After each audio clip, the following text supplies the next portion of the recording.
Lisa Morgan, la femme qui a quitté l'île de Jeffrey Epps après avoir vécu son enfer au quotidien. Pour la première fois, elle raconte ce que les filles vivaient vraiment là-bas. Et puis comment Jeffrey Epps se comportait avec elle. Écoutez. Imaginez être appelé 8 fois par jour, pas toujours par des personnes différentes, mais parfois par la même personne. Oui, le même visage qui se nourrit de votre détresse pour alimenter son arrogance. Je dormais et me réveillais au son de cette cloche maudite, la cloche qui ne signifiait pas un nouveau jour, mais qu'une autre créature m'attendait. Sur cette île, il y avait des règles strictes. Interdiction de pleurer et interdiction de refuser. Pleurer était considéré comme une gêne pour l'invité, et le refus. Le refus n'était tout simplement pas une option dans le vocabulaire d'Epstein. Vous vous demandez comment on tenait le coup. Comment nos corps pouvaient supporter cette horreur? La vérité, c'est qu'on n'était jamais vraiment consciente. Avant chaque séance, on nous donnait des choses qui nous plongeaient dans un autre monde. On bougeait comme des marionnettes tirées par un fil invisible. On souriait malgré la douleur. On répondait malgré la terreur. Beaucoup pensent qu'on a été amené sur l'île enchaînée, mais la vérité était bien plus sordide.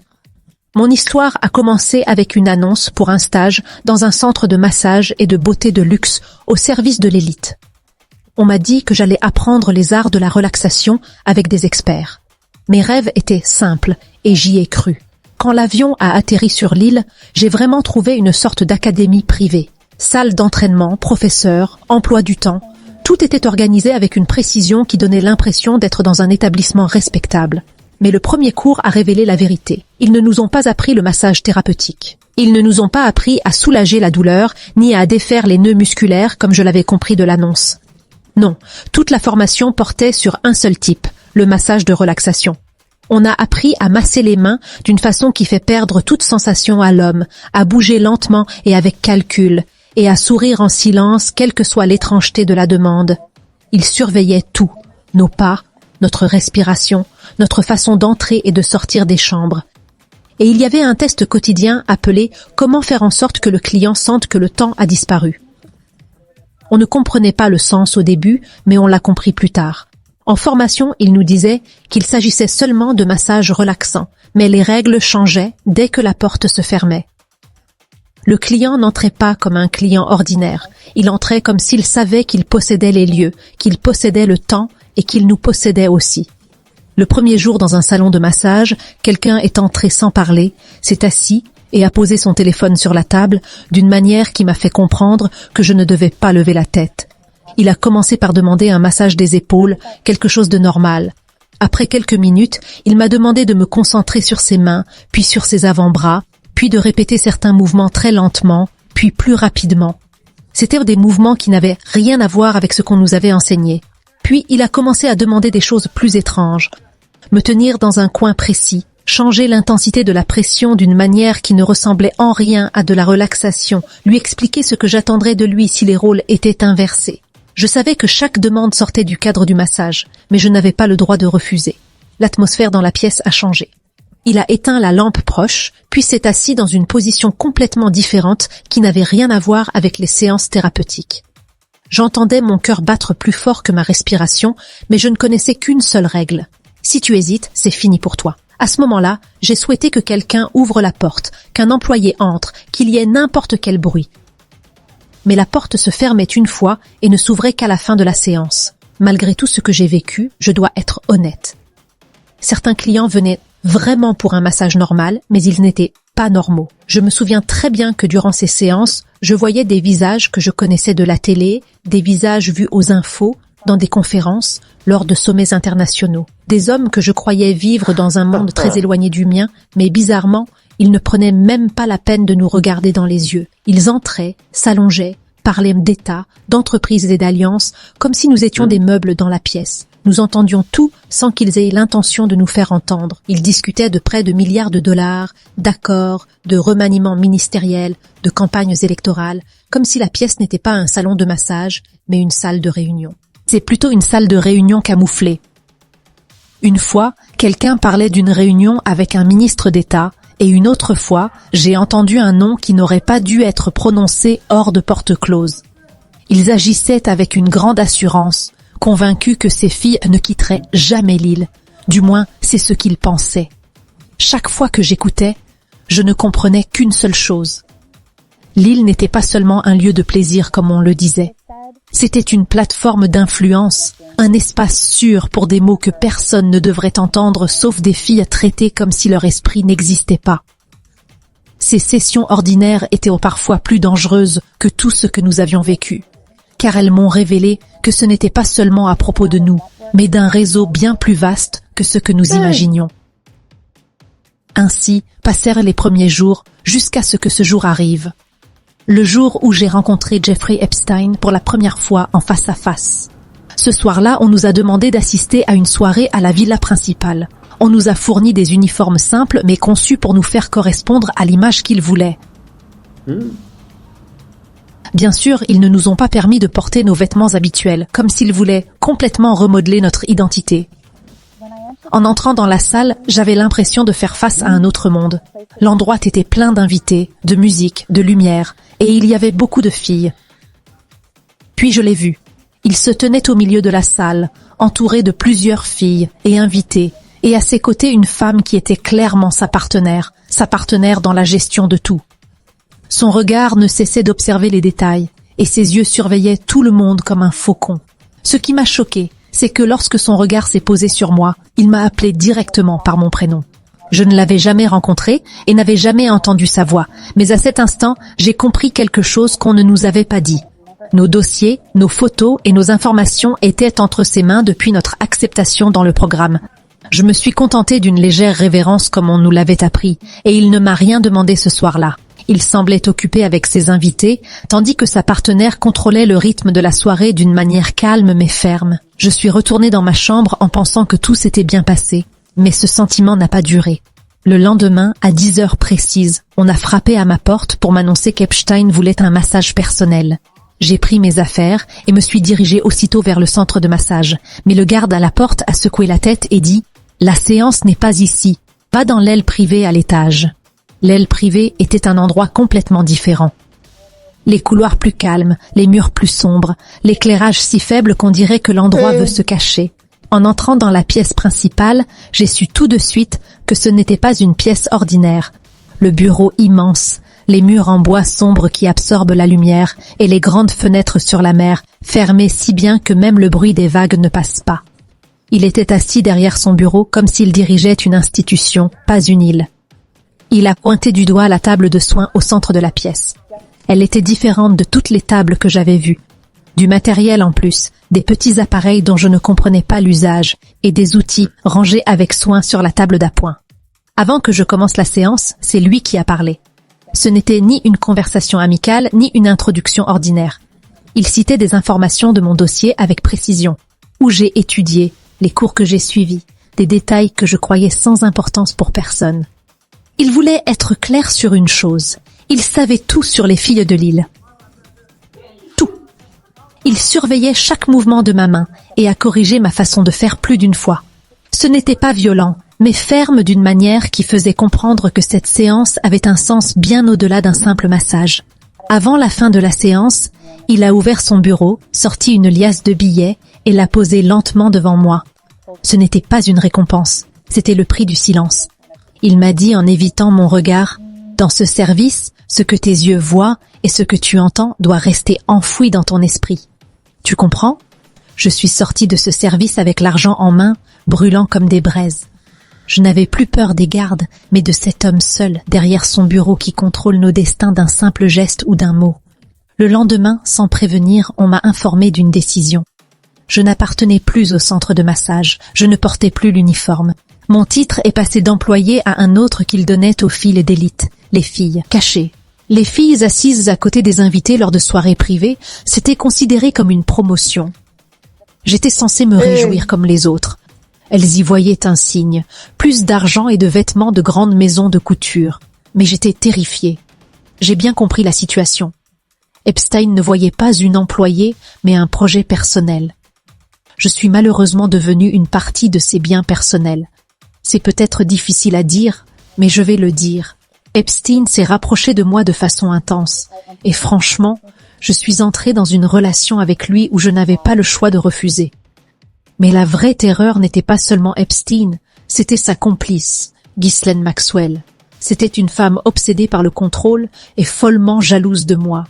Imagine. Elle entrait dans la chambre comme un tiers dans la relation, et Epstein ne s'y opposait pas. Cela semblait faire partie de son système de croyances pervers. Il n'avait pas la jalousie des hommes normaux. Il prenait plaisir à me partager avec d'autres, avec ses invités, avec ses proches. Il me regardait entre les mains d'autres hommes avec un détachement total, comme si j'étais une œuvre d'art qu'il prêtait à ses amis pour voir leur émerveillement. J'en suis arrivée à un point où je ne supportais plus le contact de personne. Mon corps était vivant, mais mon âme était partie depuis longtemps. Je savais que rester signifiait mourir lentement, mais fuir l'île, c'était comme traverser l'océan à la nage au milieu des requins. Des caméras partout. Les gardes surveillent chaque mouvement et les bateaux n'approchent qu'avec permission. Autrement dit, s'échapper était impossible. C'est là que j'ai commencé à jouer leur jeu. Il y avait un invité régulier, un homme d'affaires très riche qui venait de Los Angeles. Il semblait moins tordu que les autres et j'avais particulièrement attiré son attention. J'ai commencé à me rapprocher de lui, pas par amour, mais comme d'une bouée de sauvetage. J'ai créé entre nous une relation spéciale loin des yeux d'Epstein, du moins je le croyais. J'ai commencé à lui mettre en tête l'idée d'innocence et de curiosité. Je lui disais d'un ton rêveur que j'entendais beaucoup parler de Los Angeles.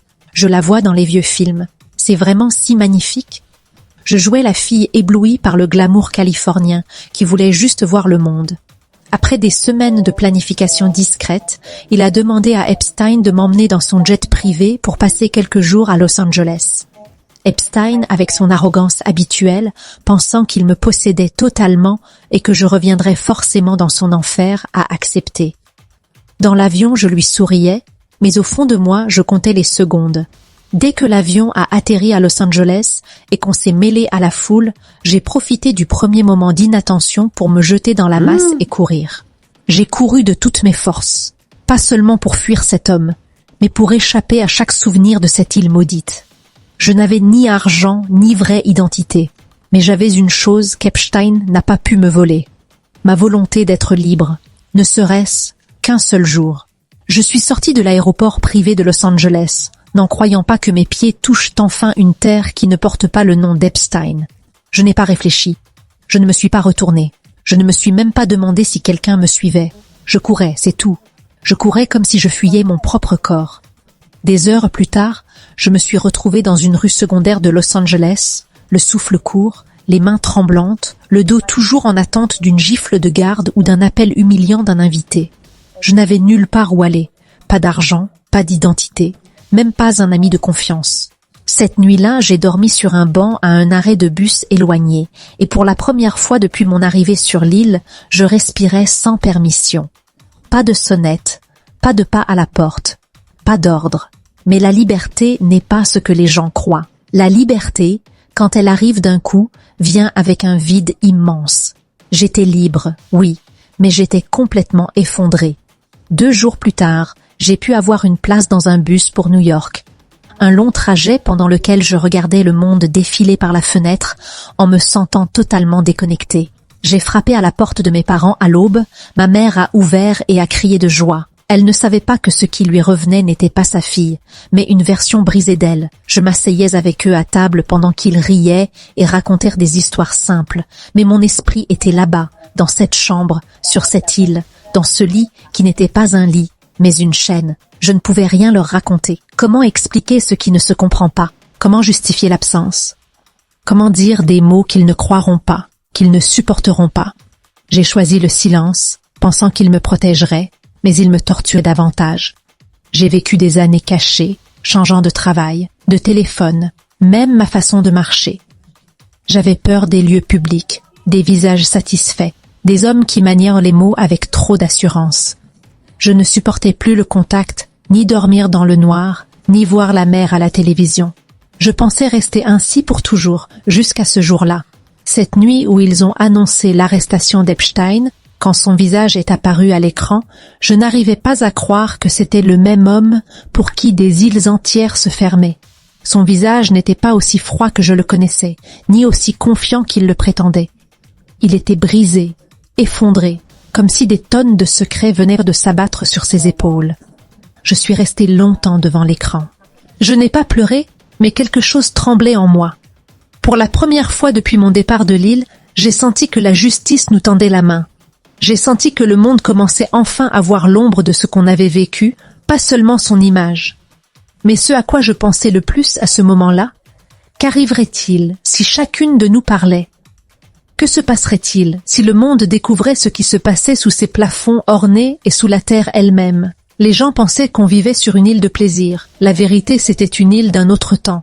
Une île qui ne ressemblait pas au XXIe siècle, mais plutôt aux époques où l'on vendait les âmes avant les corps. Il y a des histoires qui n'apparaissent dans aucun dossier et qui ne sont mentionnées dans aucun document. Des histoires qu'on ne peut pas écrire dans un rapport officiel parce qu'elles sont trop lourdes pour que le papier puisse les contenir. Je vais vous raconter ce que personne ne sait. La tragédie là-bas n'était pas seulement dans les actes, mais dans le système lui-même, dans la façon dont il fabriquait un être humain sans personnalité, sans opinion, presque sans mémoire. Je me souviens de filles venues de continents différents, qui ne se connaissaient pas et n'avaient rien en commun, sauf qu'elles avaient fait le même voyage vers l'enfer. Il y avait une fille forcée de changer de nom tous les 3 jours, une autre à qui on interdisait d'utiliser un miroir, et une troisième forcée de dormir dans une chambre sans fenêtre jusqu'à perdre toute notion du temps. Je me souviens d'une fille qui se coupait les cheveux en riant d'un rire étrange, un rire qui n'était pas le sien, un rire qu'on lui avait enfoncé de force dans la gorge. D'autres devaient apprendre plusieurs langues en quelques semaines, non pas gratuitement, mais pour que l'invité puisse choisir la langue qu'il préférait entendre. Je me souviens de cette nuit où ils nous ont rassemblés dans la grande salle et nous ont dit « Désormais, vous n'avez plus de passé. C'est cet endroit qui vous dira qui vous êtes. » J'avais l'impression que l'île tentait d'avaler complètement nos identités. Alors, quand j'ai vu la photo d'Epstein derrière les barreaux, j'ai compris que sa chute n'était pas celle d'un homme, mais celle d'un temple entier, bâti sur nos brisures. Et étrangement, ce que j'ai le plus ressenti à ce moment-là, c'est que ce n'était que le début de questions dont le monde ne pourra supporter d'entendre les réponses, car ce qui s'est passé sur cette île n'est pas l'histoire d'une seule victime, mais celle d'un système entier qui vivait dans l'ombre. Et si la vérité éclate un jour, elle ne changera pas seulement ma vie, mais l'image du monde entier. Avant d'apparaître ici, j'entendais les mêmes questions que vous entendez aujourd'hui. Pourquoi n'as-tu pas publié tous les fichiers? Pourquoi certains documents ont-ils soudainement disparu? Pourquoi Epstein est-il mort de cette façon? Et qui est le véritable bénéficiaire de sa mort? Ce ne sont pas seulement des questions que les gens posent. Ces questions habitent ma tête. Elles me hantent chaque nuit. Elles rongent ma curiosité comme la vérité ronge les murs qui l'emprisonnent. Quand j'ai appris sa mort, je n'ai pas cru un instant que c'était la fin de l'histoire. C'était la première fois que je réalisais que ce qu'on savait n'était qu'une infime partie de ce qui se passait dans l'ombre, car un homme qui a vécu sa vie protégée ne meurt pas par hasard, et le réseau qui l'entourait n'a pas disparu avec sa chute. Je suis ici aujourd'hui pour une seule raison. Je ne veux pas que mon histoire soit enterrée avec les autres dossiers. Tant de choses ont été enterrées avec les questions, avec les preuves, avec les filles qui disparaissaient du jour au lendemain. La peur est morte le jour où j'ai vu Epstein menotter. La peur a vécu en moi pendant des années, mais elle s'est arrêtée quand je l'ai vu sans pouvoir, sans île, sans garde, sans ce regard qui forçait le monde entier à se mettre à genoux. C'est pourquoi je parle aujourd'hui, car le monde maintenant, contrairement à il y a 10 ans, est prêt à entendre ce qu'il ne pouvait pas, avec ce qu'il n'avait jamais pu entendre avant. Je me demandais toujours qui me croira, qui peut supporter ce que j'ai vu, qui a le courage d'examiner les détails vécus par une fille sans nom sur une île sans pitié. Mais si je reste silencieuse, la vérité sera effacée, et ce qui est effacé se transforme avec le temps en faux récits, en fausse innocence et en nouvelle injustice pour de nouvelles victimes. Et je vais dire quelque chose qui pourrait vous surprendre. Je n'ai jamais souhaité qu'il meure de cette façon. Je ne voulais pas qu'il meure vite derrière une porte de cellule. Je voulais que le monde voie son vrai visage pendant qu'il rendait compte. La mort était un cadeau pour lui, une échappatoire qu'il ne méritait pas. Il aurait dû se tenir devant un tribunal, entendre les accusations, entendre les noms de ses victimes, savoir qu'il n'était ni un dieu, ni au-dessus des hommes. Je le dis clairement, Epstein n'a pas agi seul. Il n'était qu'une porte, et sa chute n'a révélé que le couloir, pas la pièce. Il y a des gens encore en liberté, des gens qui savaient très bien ce qu'ils faisaient, des gens qui ont exploité leur influence, leur argent, leur visage respectable pour se déplacer librement au-dessus de nos blessures, et ceux-là ne doivent pas se cacher derrière sa mort. L'affaire n'est pas morte, elle a Je suis commencé. d'accord à 100% que ce genre de situation-là, sincèrement, ça traumatise. Ça traumatise, hein? Ah, tu peux pas refuser quelque chose qu'on te demande. Que tu veuilles ou pas. Que ça te plaise ou pas. Si on dit fais, tu fais. Tu fais pas, c'est gâté. Ça, c'est un point. Jusqu'à même, sachant que c'est très compliqué, d'après ce qu'elle dit, on va vous donner poupou non pou pour que vous, c'est-à-dire on va vous donner les choses là, pour ne pas que vous vous rappeliez de ce qui va se passer. Ou bien pour ne pas que vous sentiez quelque chose. C'est-à-dire vous devenez en fait insensible complètement. C'est comme même les animaux même, ils ressentent quelque chose. Hein? Tu es manipulé de la tête jusqu'aux pieds. Tout ça pour faire marcher ce système-là. Hein? C'est-à-dire que si tu n'as pas, comme elle dit, la volonté, afin de pouvoir toi-même il faut que tu sortes de là où tu es. Il faut que tu trouves un moyen pour partir. Tu vas pas rester là-bas éternellement. Il faut que tu te lèves. Tant que tu n'as pas cette volonté-là, tu vas jamais comprendre ce qu'elle dit. Jamais. Parce que vraiment, c'est un système, c'est-à-dire qui traumatise. Mais il y a un truc que j'ai pas compris, c'est que elle dit qu'elle avait pas d'argent sur elle. Mais tout l'argent qu'on t'avait donné là, pourquoi tu n'as pas pris ça avec toi pour partir? Pourquoi tu as laissé ça là-bas? Sachant que tu voulais partir pour ne plus revenir. Fallait risquer de prendre ton argent avec toi aussi? Je sais pas. Hein, mais aussi, c'est vrai que tu es tellement traumatisé, tu veux tellement finir avec l'espace dans lequel tu es, qui est tellement encombrant, qui est tellement fatigant, qui est tellement stressant, que tu arrives à un moment donné où tu n'arrives même plus à réfléchir. Et c'est ça le problème, en fait, qu'elle a eu. Ouais. En tout cas, on continue pour les autres personnes qui veulent témoigner ce qu'ils ont vécu dans de prochaines vidéos. Au revoir.